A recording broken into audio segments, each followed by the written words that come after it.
The, one of the things that occurred when you taught in Pasadena is that it was an obligation that you volunteer for a committee within the PEA or the company union.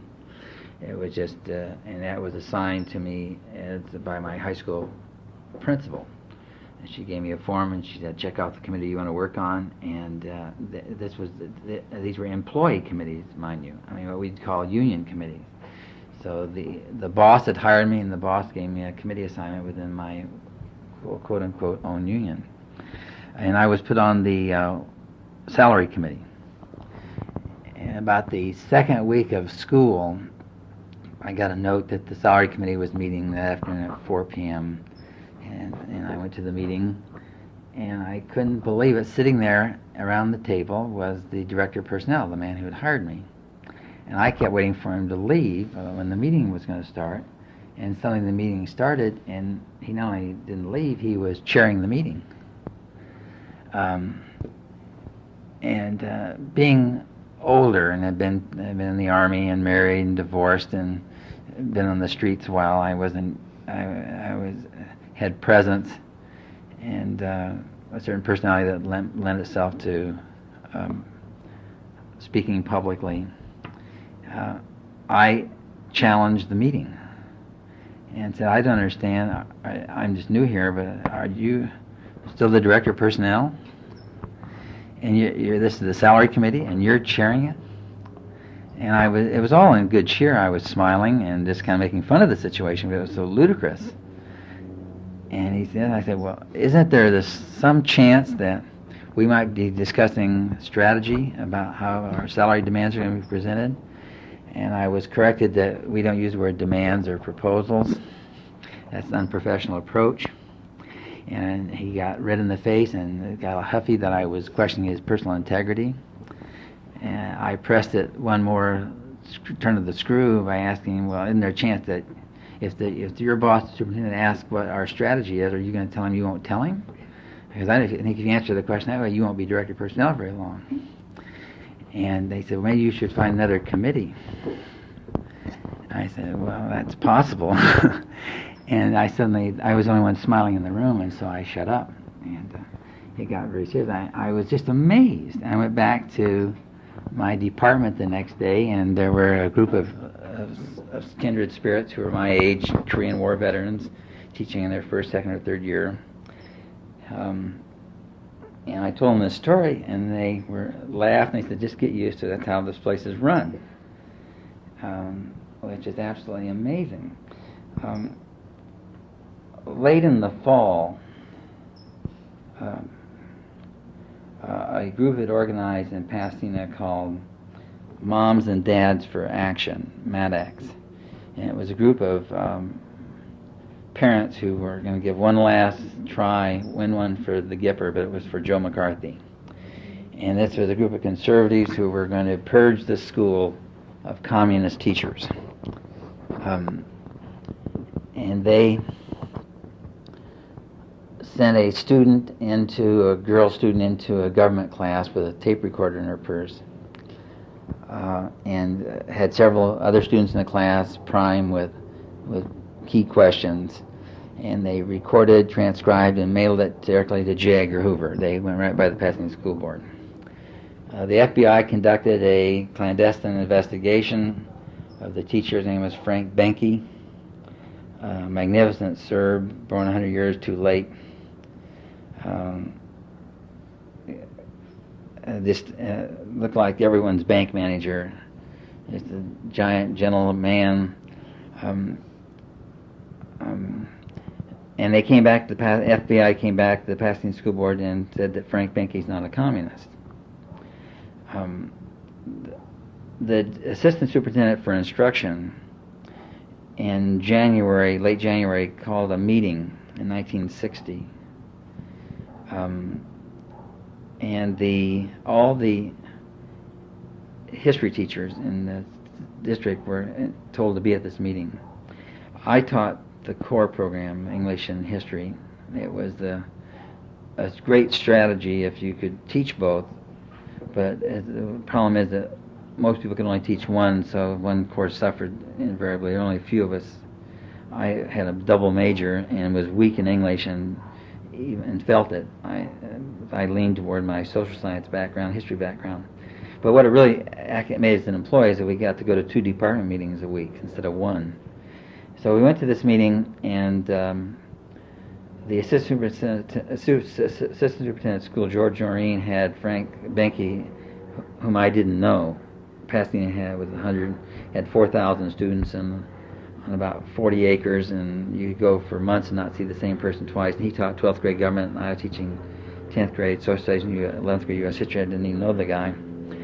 But they were saying in front of this meeting, and the meeting started, and the assistant superintendent stood up and had Frank stand up behind him, beside him, and he put his arm around him, and he said, a quote that is forever etched in my brain, he said, "We all know that Frank isn't a communist." And suddenly I knew we were in a very, very serious meeting.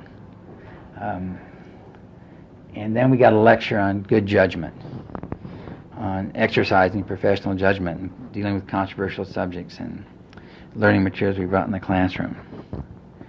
And at the end he said, "Are there any questions?" And I stood up, the only question asked at the meeting, and I said, "If I exercise good judgment and intellectual honesty and deal with my subject matter in a responsible manner, but it's at variance with what Maddox thinks was good judgment, where are you going to be? Are you going to be out on the end of the limb with me, fighting for intellectual freedom? Or are you going to be on the other end of the saw with Maddox?" And he looked at me, and it was definitely quiet in this little theater. And he said, "What is your name?" He pointed at me.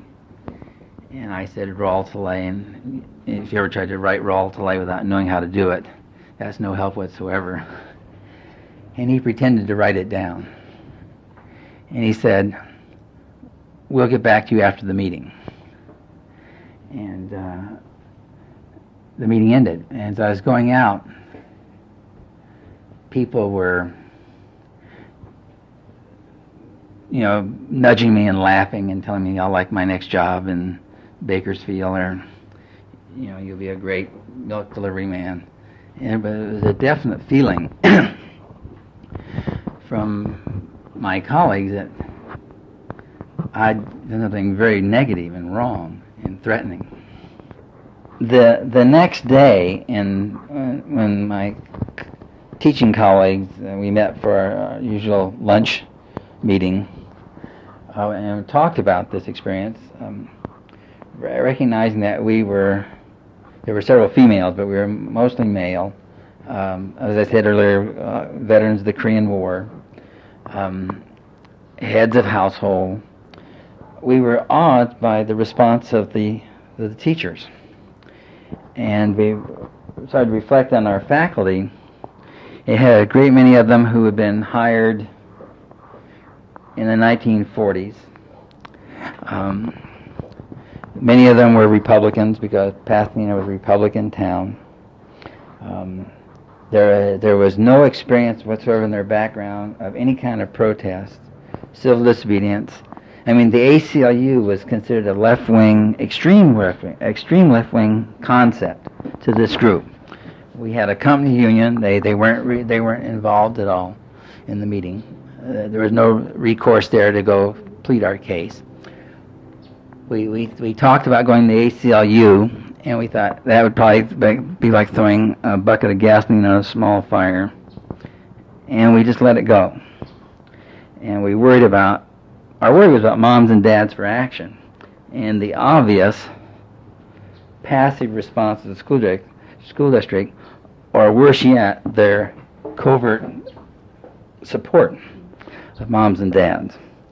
And Pasadena at that time did not have a curriculum for teaching world ideologies. You weren't supposed to talk about communism in the classroom. I mean, it's an incredible situation. About 6 weeks later, Moms and Dads for Action struck again. And this time, they developed a new form of literary criticism. they'd taken Huckleberry Finn and Catcher in the Rye, and on an accountant sheet, like you're doing bookkeeping, Word factored out the books. How many often in 8 pages did the word damn come up? And there was ratios, so Catcher in the Rye, as I recall in my head, like once for every 2.8 pages there was an obscene word. And they invited all the English teachers. And those of us that were teaching the core got caught in the second net and listened to the same speech by the same guy with a different context. Although they wanted Huckleberry Finn removed because it used the term nigger, and they thought that would give them liberal coverage for their nonsense. At the end of the meeting, this time with real perversity in mind, I stood up and asked as best I could the exact same question I'd asked at the first meeting. And there was a hush and a pause, just like the first occasion, because only about 1/3 of the people had been there for both meetings. And he looked at me and he said, "What is your name?" And I told him, and he pretended to write it down, and he said, "You'll hear from us later." This time when we left the room, there was no joking or subtle smiles or anything. People, it was like I was Jaws going through the July 4th crowd in a New England beach. I mean, they just separated. I was ostracized as I was walking out of the room because people were suddenly very, very angry. This time when we met the next day, and I told my colleagues who weren't part of the second meeting about it, and those who were there validated what I told them, we were really worried because there was no support system available. The association was clearly run by management, and everyone who had been there longer than I had told me that it was worse than what I thought it was. It would do damage to us if we went to them because it was controlled by the superintendent. We then called the ACLU, and they told us that until someone was fired, they couldn't do anything. Or that if they ordered us not to use a book, which they cleverly did not, they just suggested that we use good judgment, which was euphemism for don't rock the boat and don't use books that are going to cause trouble. There was and the faculty there was no history of doing anything. There was no faculty unity, community, other than social. So we were really concerned about that. The third thing that happened along about April was that a committee report came back from all the social science teachers in the district who had been involved in evaluating learning materials for the implementation of a new curriculum on world ideology, which was to start in the following fall, as to what book was going to be used in this 10th grade world ideology course, which was going to be permitted, the teachers were going to be permitted to talk about communism and socialism and fascism and what have you.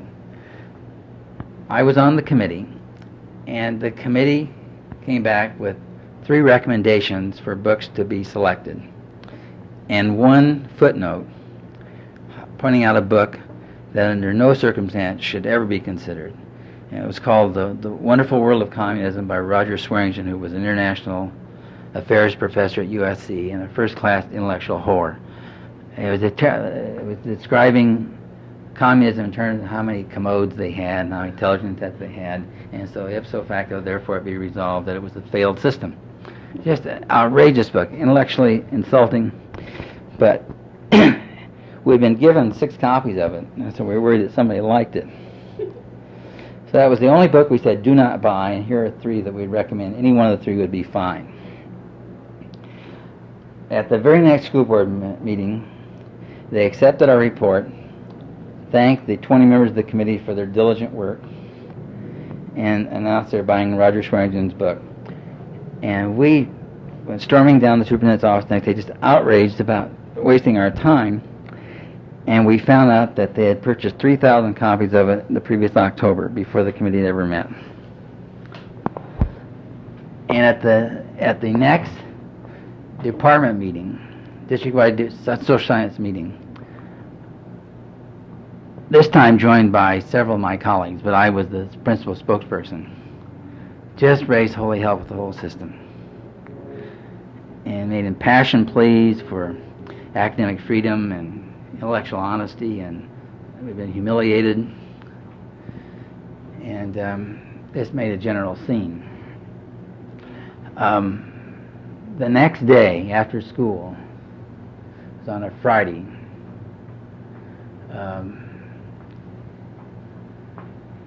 I was walking down the hall, the deserted hall of this large comprehensive high school, and here comes this communist walking at me down the hall, Frank Benke, and whom I still did not know and hadn't met.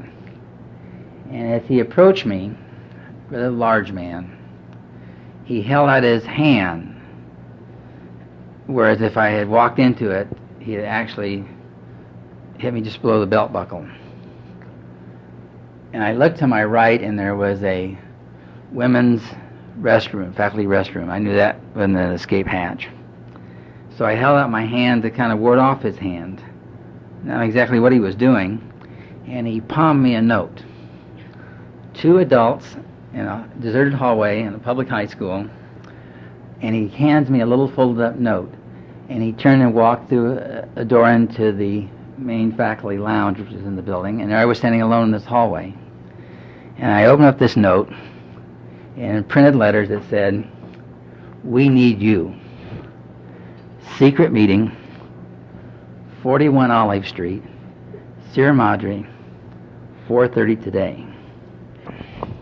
If you've ever received a note like that, you have to attend that meeting. There's no way that your ego will not let you pass up a secret meeting where someone needs you. So I went to this house in Sierra Madre, California, and there were about 10, 11, 12 teachers. 3 from John Muir High School, which was across the city from where the black students attended. About 6 or 7 from Pasadena High School, and 2 or 3 from adjacent district called Temple City High School. And a guy they said was a union organizer, Ralph Schloming, who sat in the corner. And being teachers, we did what they usually do on Friday. We drank beer and whimpered in wine and told atrocity stories who had the worst abuse of the week, and ate pretzels. About an hour into this kind of social activity of commiserating over how we've been violated and how terrible it all was, recognizing that everyone I've described meeting is teaching in an ideal school situation, and nobody's worried about money because we're thrilled to be employed as teachers and paid for what we were doing. Just we were angry about the denial of the right to teach and professional issues, academic issues.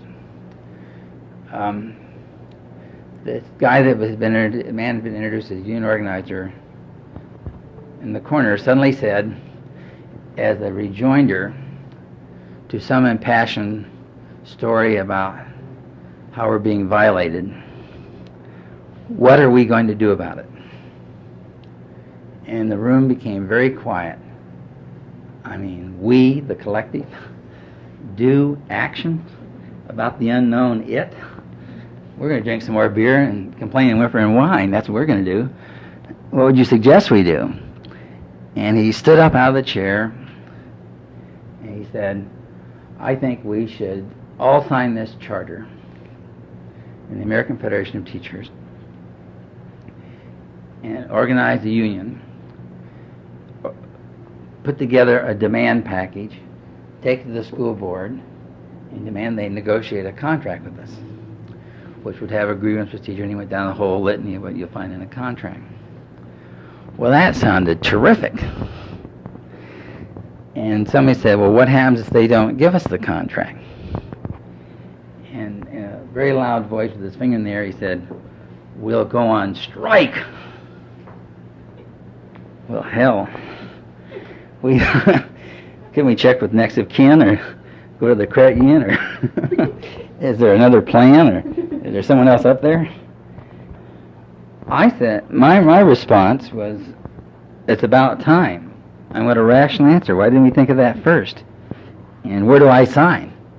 And walked over, and was actually the second person to get to the charter.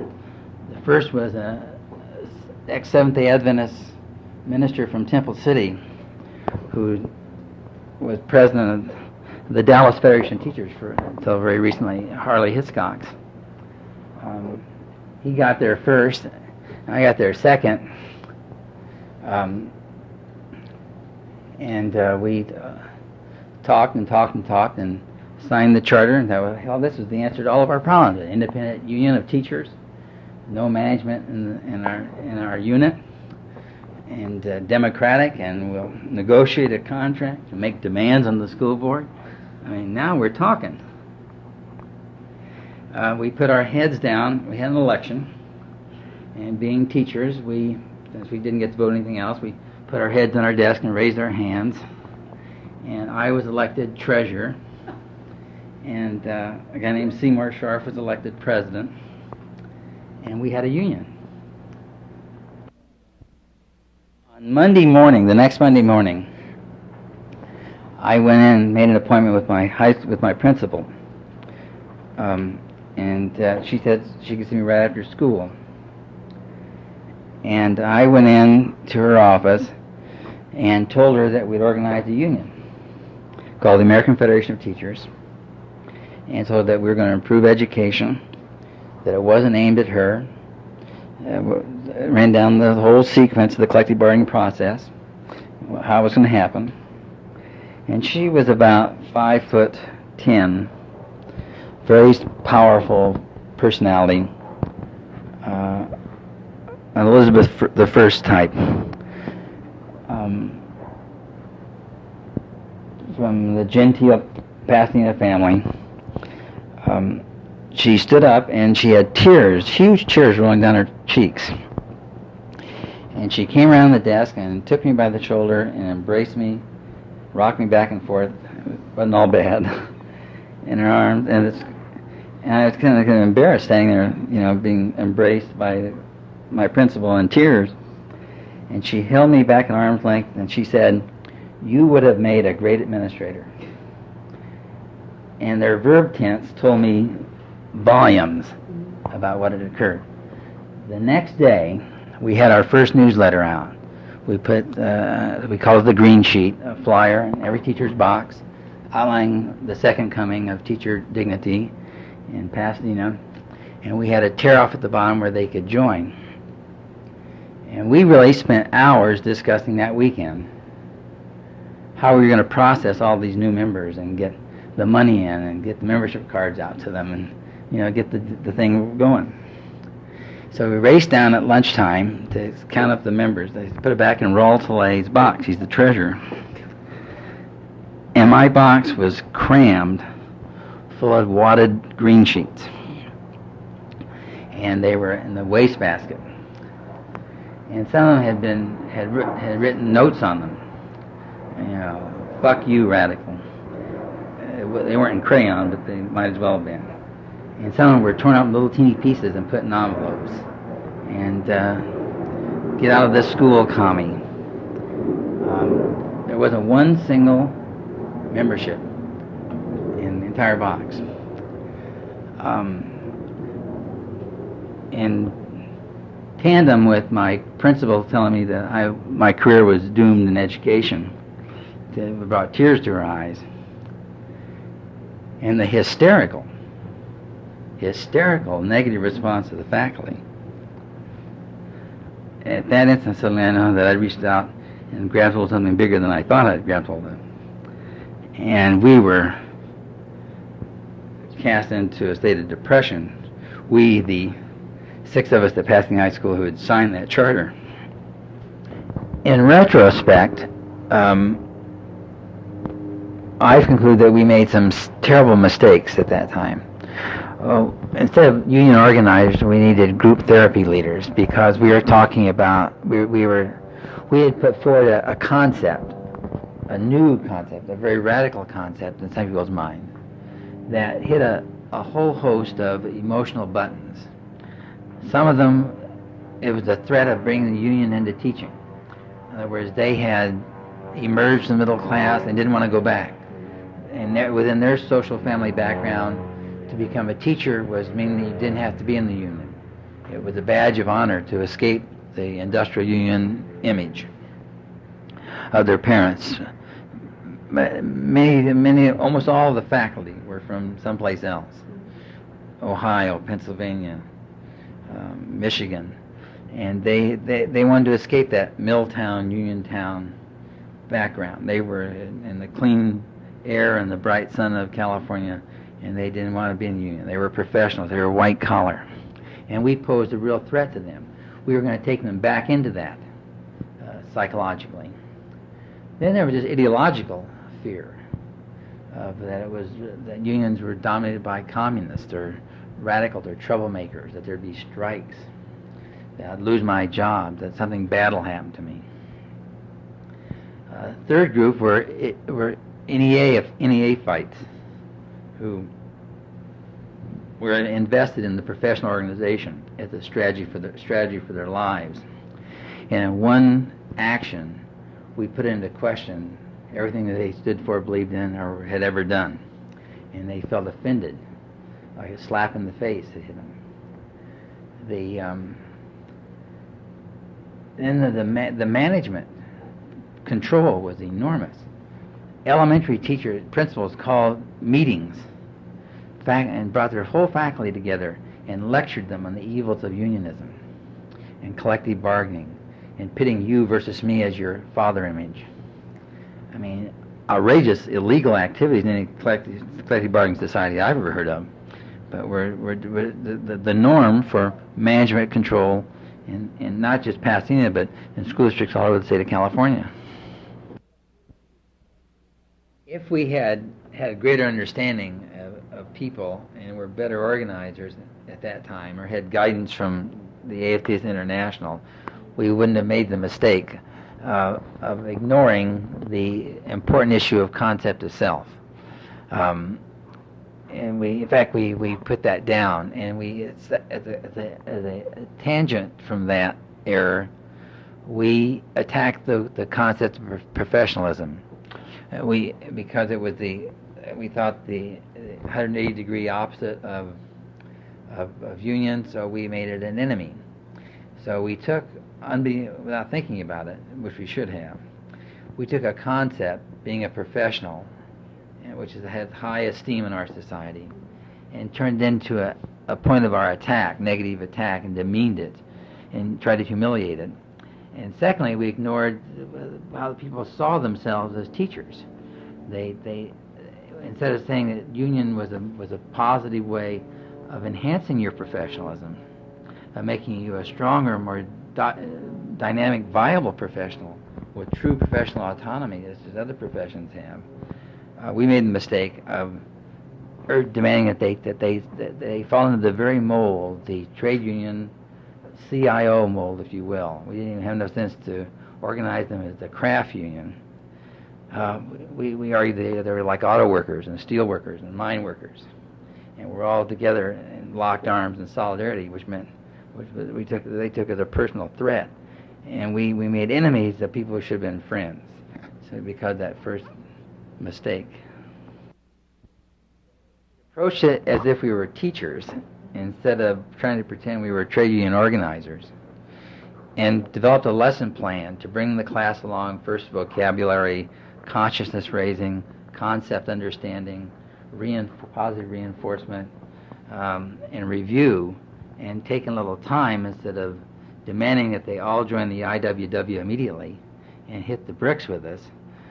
We would have been much more successful, because now we found out, and just to leap a little bit ahead, in 1970, when the CTA voted to come out for collective bargaining, their board of directors met on a Saturday, voted that collective bargaining was an acceptable policy for the organization, that strikes, if in the interest of children, were a professional activity, and by Monday morning, 150,000 people had signed on as trade unionists after we had knocked our head against the wall for 15 years in California without ever getting them to sign over. They turned over immediately by fiat. So it wasn't the message that was wrong. It was the way the message was being packaged and presented.